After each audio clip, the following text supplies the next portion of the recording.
From chants to live performances, isang anti-corruption concert ang ginaganap ngayon sa Quezon City sa pangunguna ng ilang religious at civil society groups. Bilang paghahanda yan sa nalalapit na EDSA People Power Anniversary.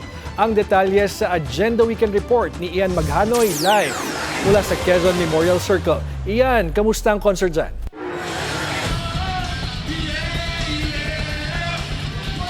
George, tama ka dyan. Nagsimula na nga ang anti-corruption concert dito yan sa Quezon Memorial Circle ng Quezon City.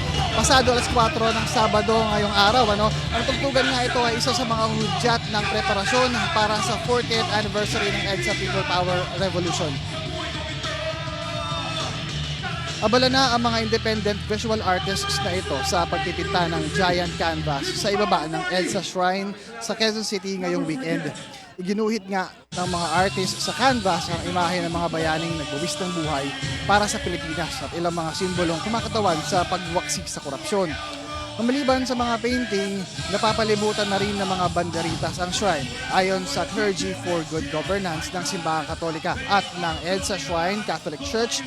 Layon ng painting na muling buhayin ang kasaysayan ng Pilipinas nang sa gayon ay hindi ito malimutan ng mga kabataan.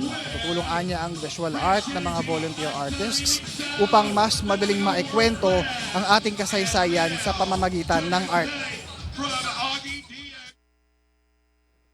Tayo ang people power. Pero sa pagiging tayo, dapat bumalik sa kasaysayan. Kaya ito kasaysayan kahapon, ngayon, bukas yun niya harap. No?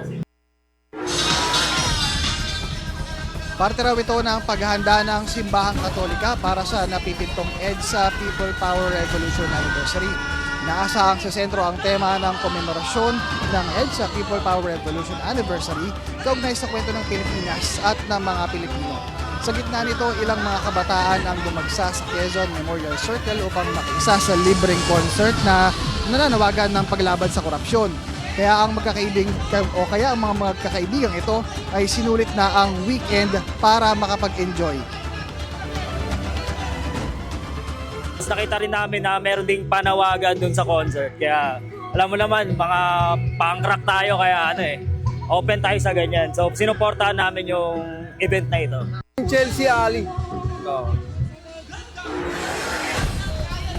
Ayon sa Department of Public Order and Safety ng Quezon City LGU, inaasahang lulubo ang bilang ng mga makikisaya sa concert na ito ngayong gabi sa 20,000 audiences. Bagay na binabantayan naman ang nasa 200 mga security personnel sa lugar.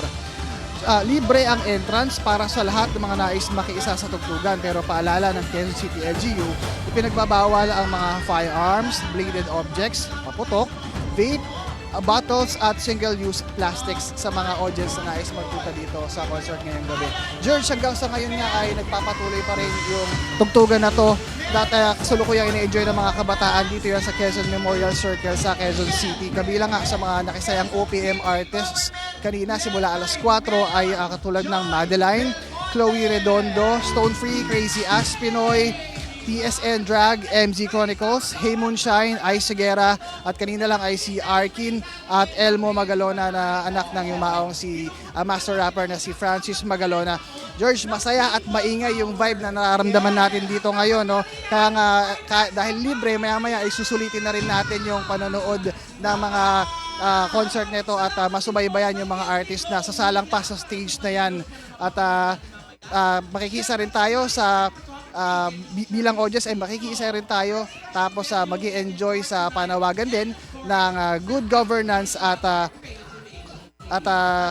sa panawagan din ng concert nito sa laban kontra sa korupsyon ngayong gabi. George? Alright, bilang bandista, I hope nag-enjoy ka dyan. Ian Maghanoy, maraming salamat. Live mula sa Quezon Memorial Circle sa Quezon City.